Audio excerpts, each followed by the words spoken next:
지난 한 주간 고난주간 특별기도에 참석하시느라고 수고 많이 하셨습니다.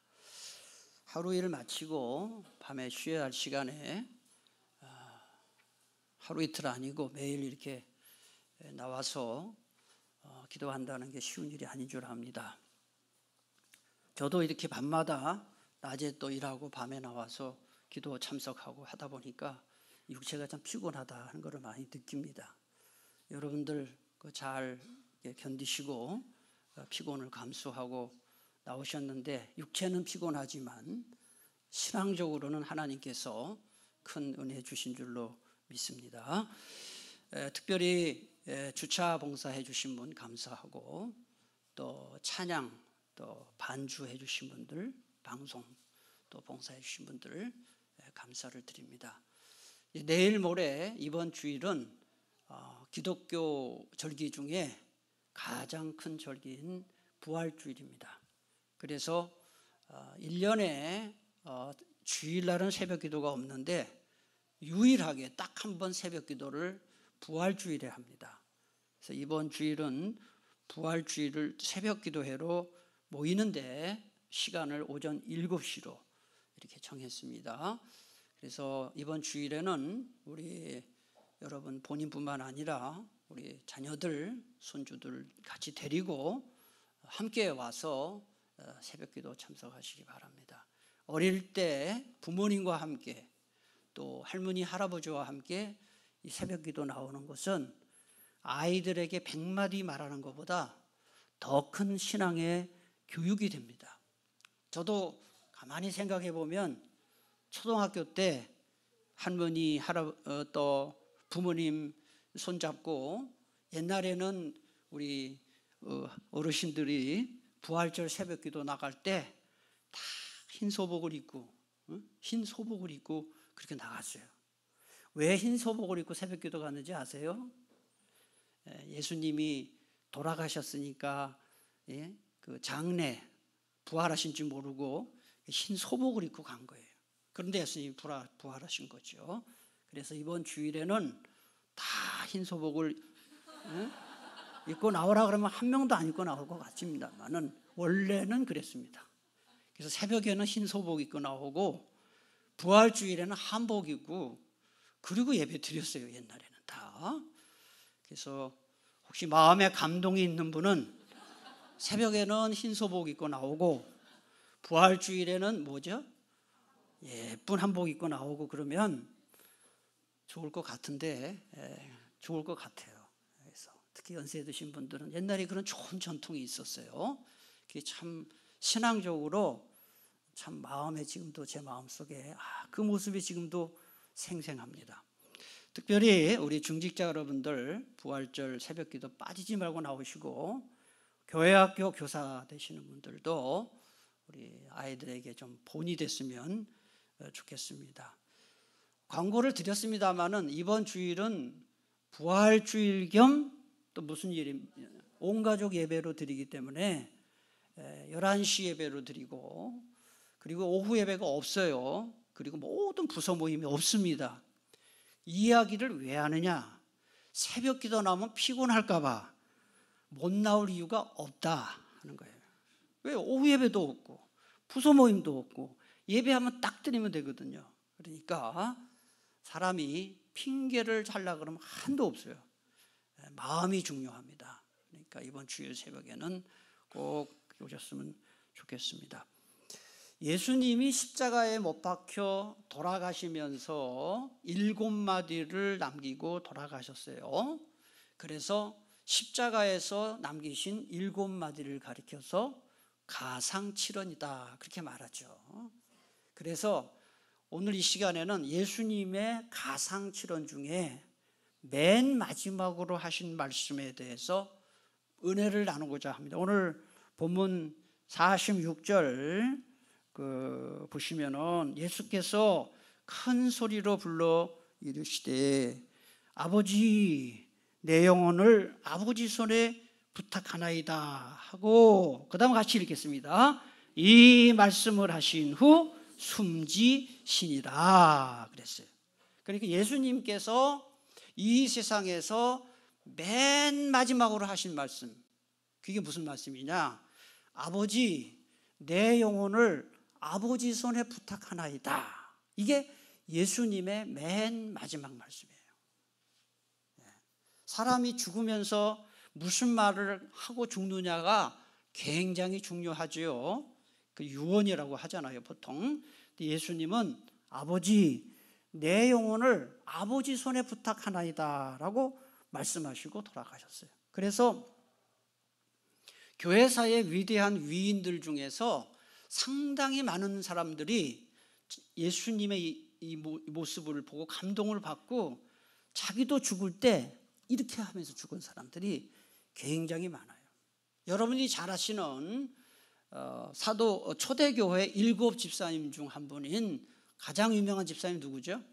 스데반 집사님도 죽을 때 이야기를 한 아버지, 내 영혼을 아버지 손에 부탁합니다. 그리고 죽었어요.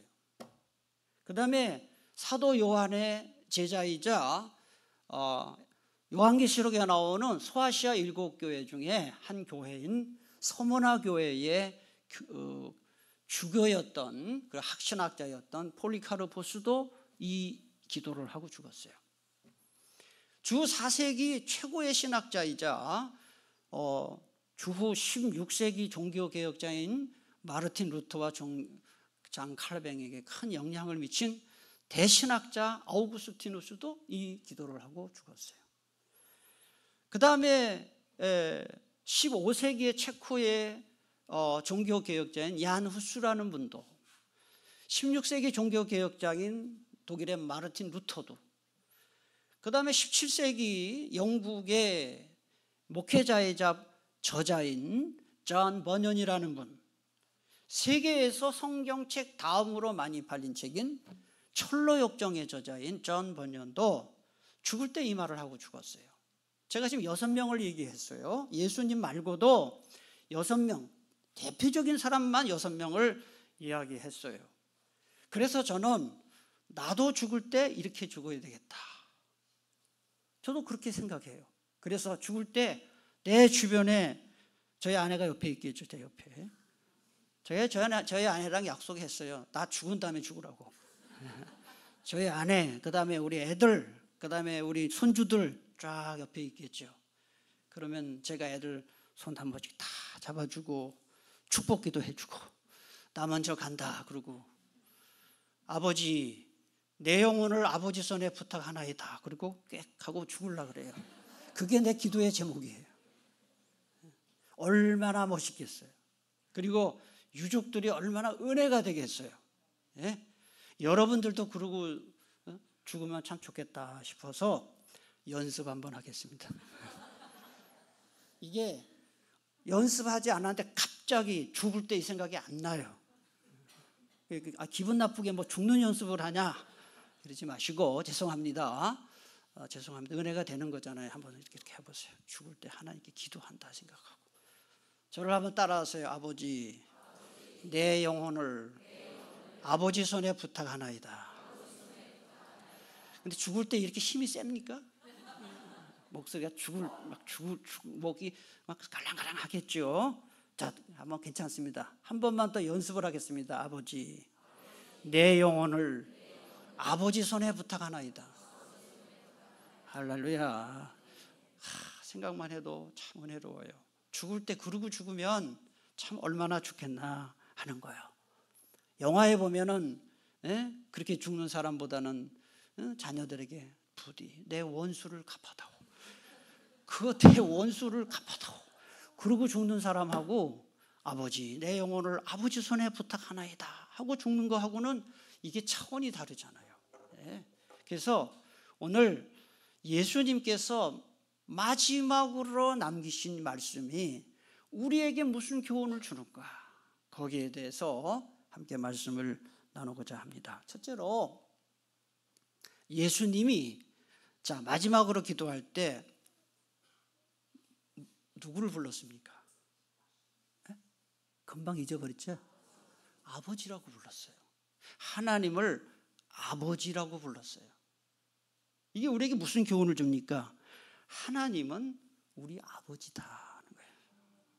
하나님은 나의 아버지다 하는 거예요. 이거를 교훈하는 거예요. 무슬림들이 믿는 알라시는 99가지 이름을 갖고 있다 그래요. 99가지. 그런데 99가지 이름 중에서 아버지라는 이름이 없어요. 오직 하나님을 믿는 우리만 하나님을 아버지라 부르고 있어요. 신명기 32장 6절 한번 다 같이 한번 읽겠습니다. 시작.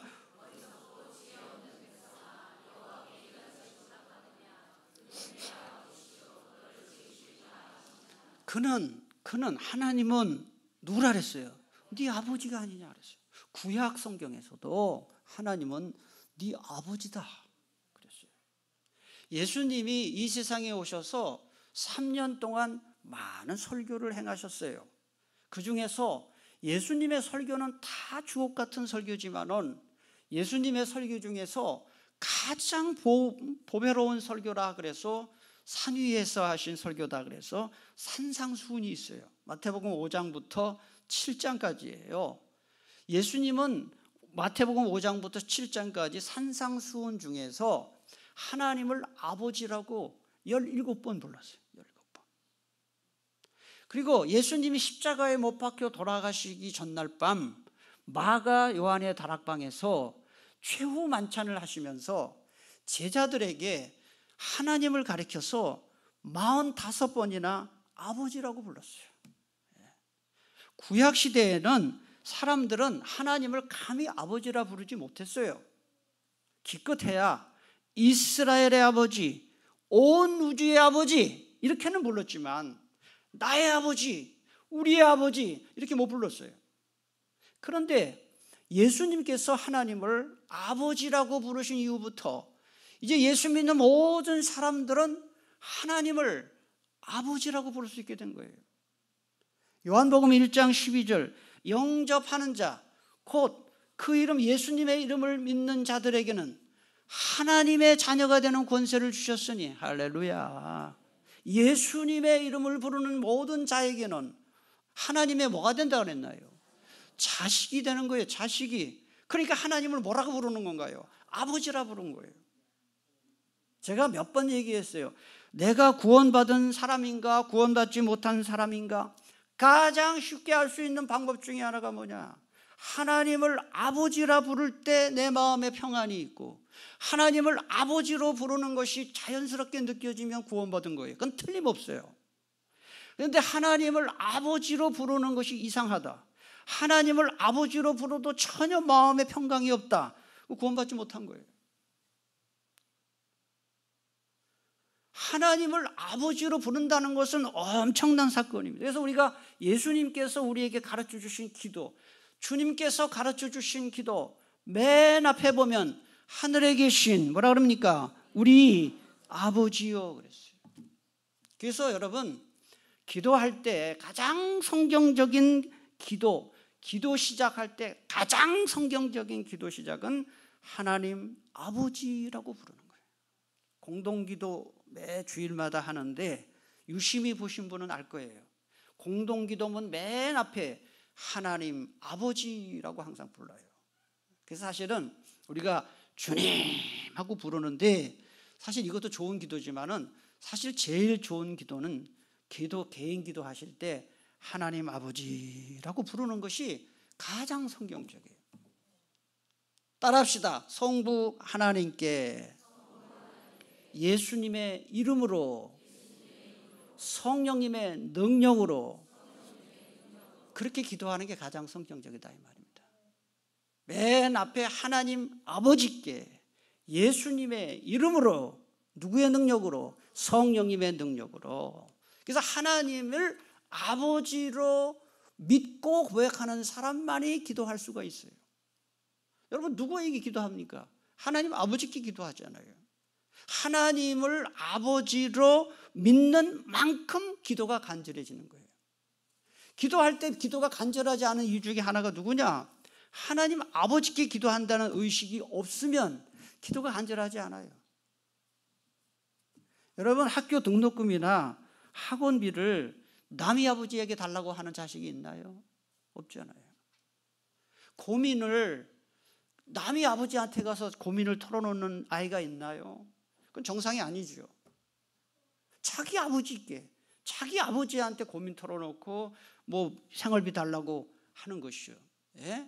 하나님을 아버지라고 기도할 때마다 하나님을 정말 남의 아버지가 아니라 나의 아버지로 고백하고 인정하고 기도하는 여러분 다 될 수 있기를 축복합니다.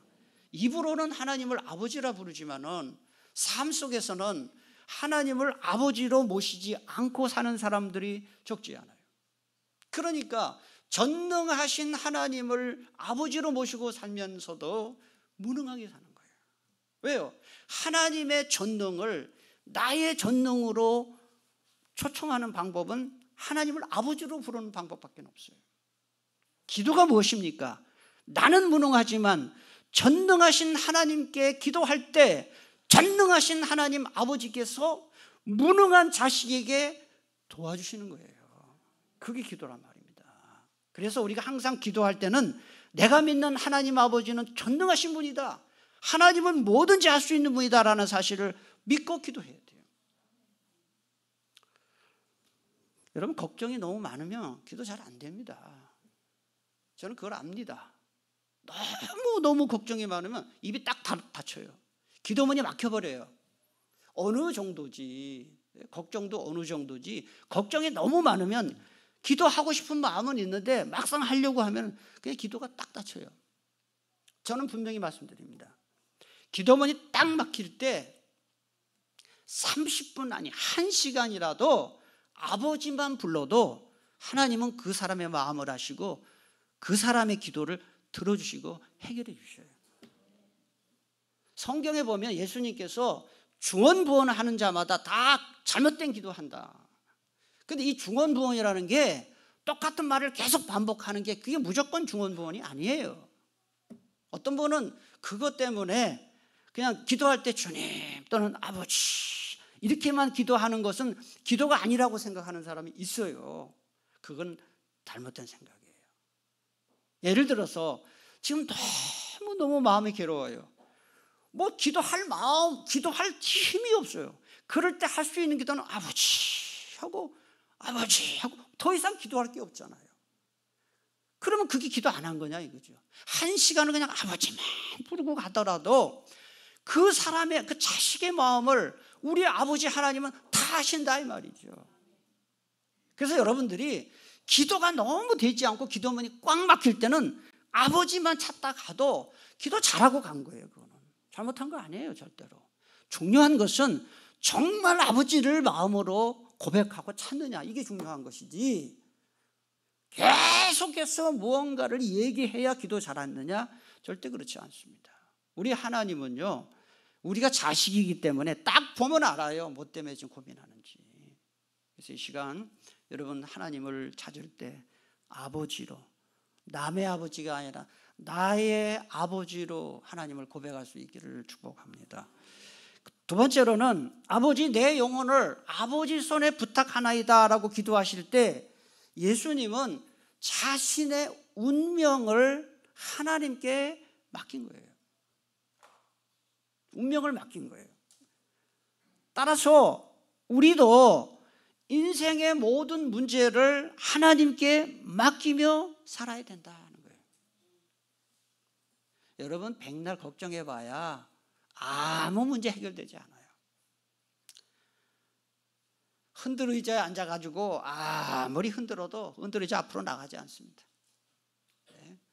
자동차, 오토매틱 자동차 변속기어를 중립해 놓고 엑셀레이터 아무리 밟아도 차 나가지 않습니다. 마찬가지입니다. 우리가 아무리 걱정하고 뭐 염려하고 백날 해도 하나님 도와주시지 않으면 해결될 문제 없어요. 반대로 우리는 아무 능력도 없고 해결할 방법이 없지만 전능하신 하나님께 맡기고 기도하면 하나님께서는 반드시 해결해 주신다. 미국의 와나메이커라는 유명한 사람이 있습니다. 미국의 백화점 왕이고 최신부 장관을 지낸 분인데 장관직을 맡고 있는 동안에도 교회학교 교사직을 계속했던 사람입니다.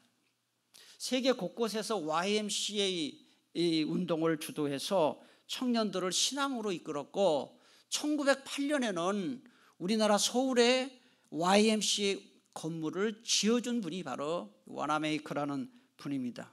이분이 임종 직전에 병상에서 다음과 같은 말을 남겼습니다.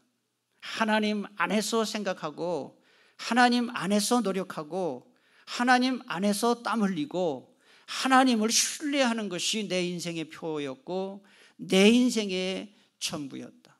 이게 무슨 뜻인가요? 자기의 모든 것을 하나님께 맡기며 살았다는 거예요.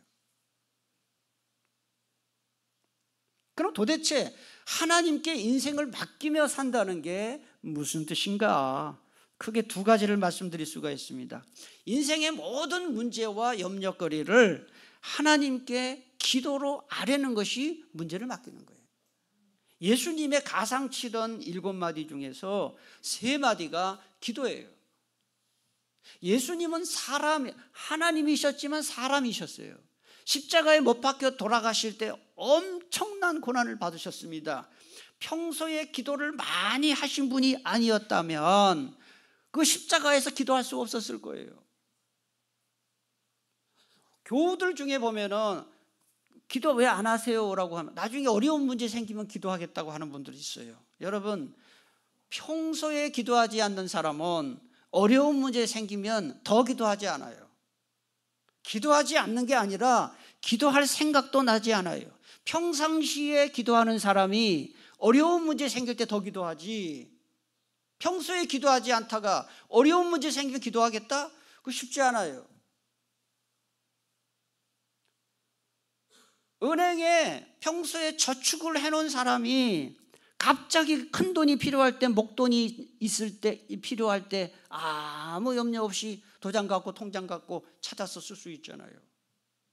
돈만 저축하지 마시고 기도를 저축해야 됩니다, 여러분. 기도를. 죄송합니다, 따라합시다. 기도를 저축하자. 평소에 기도를 저축하세요. 평소에 꾸준히 기도하세요. 죄송합니다만 만약에 제가 하나님이라도 평소에 기도하는 사람을 도와주고 싶지, 뺀질 기도 안 하다가 이제 문제 터져야 새벽 기도 나오고 금식하고, 물론 안 하는 것보다 낫겠지만은,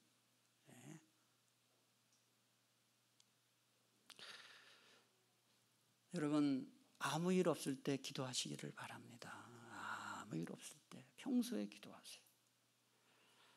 자, 뭘 저축하자고요? 기도를 저축해야 된다는 거예요. 기도를. 많은 사람들이 큰 문제만 하나님께 맡겨야 된다고 생각하는데 사소한 문제부터 맡기세요. 아주 작은 문제를 맡겨야 하나님이 맡기면 해결해 주시는구나, 그거를 체험할 수가 있어요. 그거를 체험할 수 있어요. 아이가 학교 갔는데 시간이 됐는데 안 돌아와. 손주가 학교를 갔는데, 어린이집에 갔는데 시간이 돼도 안 돌아와. 얼마나 불안해요. 그때 기도하는 거예요. 잘 돌아오게 해달라고. 돌아왔어요. 그럼 기도한 사람은 하나님이 도와주셨다라고 생각해요. 기도 안 한 사람은 그냥 돌아왔구나, 이렇게 생각. 같은 일이지만 해석이 달라요. 늘 그냥 다니는 길이라 할지라도 차 출발하기 전에 핸들 손잡고, 주님 오늘 어디 갑니다, 안전운전하게 해주세요. 그리고 갔다 왔어요, 무사히. 이렇게 기도한 사람은 주님이 나를 도와주셨다라고 생각해요.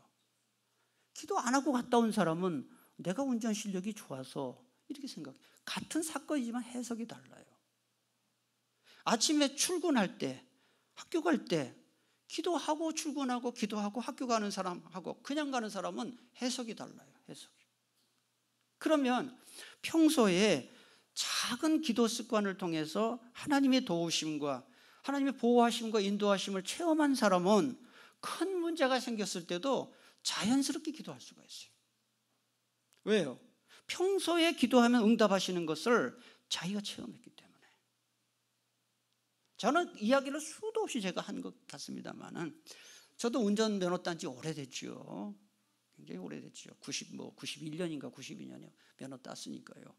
근데 지금도 아침에 어떤 때는 그냥 우리 집에서 푸르지오 아파트에서 여기까지 제가 차를 무슨 일이 있을지 모르게 항상 갖고 와요. 왜냐하면 나갈 일이 생기고 하니까 갖고 오는데 푸르지오에서 여기까지 차 타고 오는데 2분도 안 걸려요. 근데 주차장에서 시동 걸고 꼭 기도하고 와요. 안전운전하게 해달라고. 여기 뭐 안전운전할 게 뭐 있어요? 이 습관이 됐어요. 핸들 잡고 하나님 안전운전하게 해주세요. 그리고 하루 날마다 그냥 순간마다 또 중간에 어디 누구 만날 일이 있어요. 가요. 또 운전대 잡고 있어요. 기도합니다. 하나님 누굴 만나러 갑니다. 좋은 만남 되게 해주세요.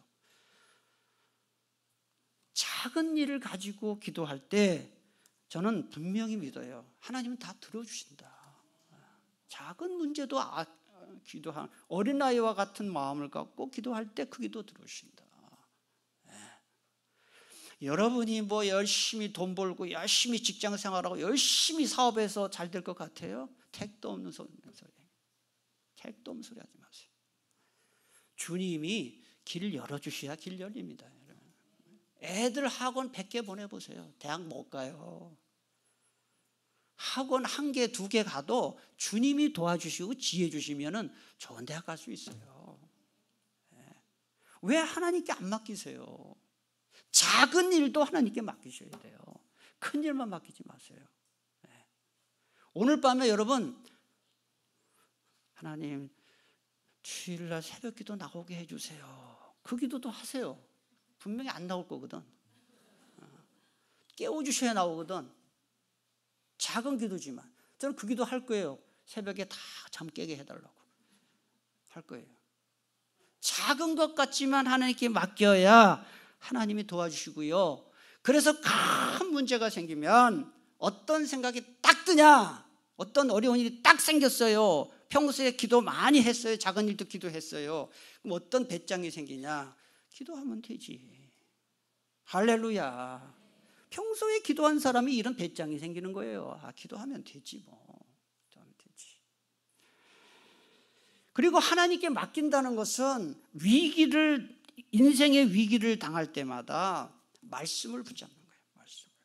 예수님이 공생의 첫 시작할 때 광야에 나가서 마귀에게 시험 받았어요. 40일 동안.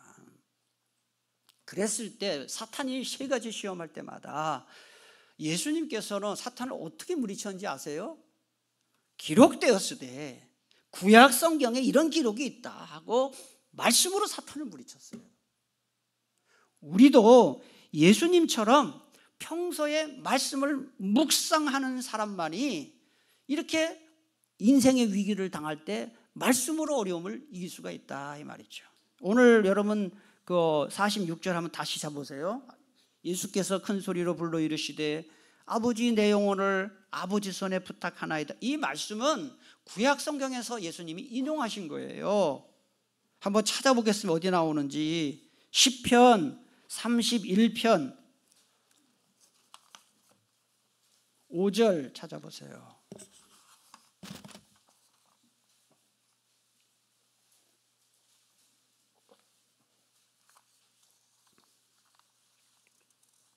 거기 보면 앞부분을 한번 읽겠습니다. 시작. 내가 나의 영을 주의 손에 부탁하나이다. 예수님은 평소 말씀을 많이 묵상하신 거예요. 이 말씀을 묵상한 데서 오늘 기도가 나온 거예요. 그냥 불쑥 예수님의 기도가 나온 게 아니에요. 여러분 요새 인생의 문제 때문에 고민을 붙잡고 씨름하는 분 계시나요? 고민을 붙잡지 마시고 말씀을 붙잡으시기 바랍니다. 말씀을. 고민을 묵상하지 말고 말씀을 묵상하세요. 조금 더 넘겨서 시편 37편 24절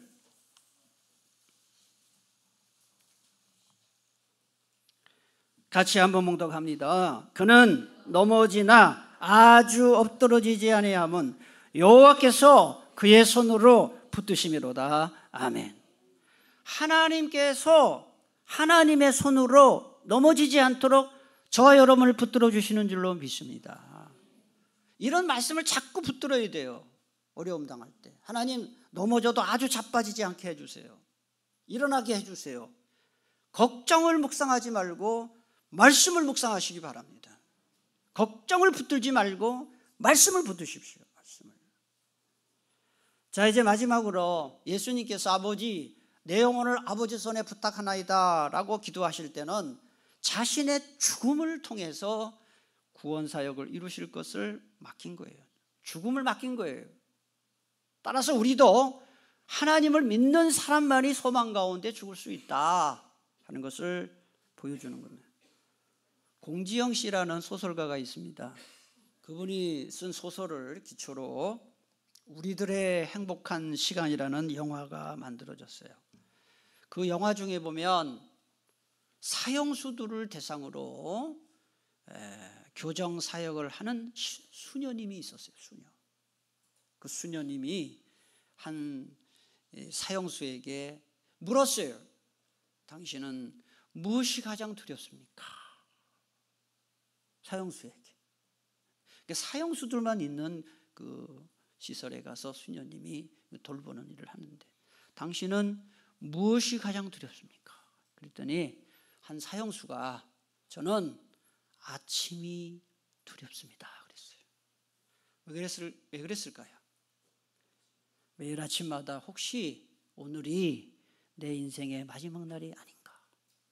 오늘 사형이 집행되지 않나? 해서 이 모든 사형수들에게는 아침이 가장 두렵다. 아침만 잘 넘어가면 하루는 가는 거니까. 사형수는 보통 흉악한 사람들이잖아요. 그 흉악한 사람도 죽음에 대한 두려움이 있는 거예요.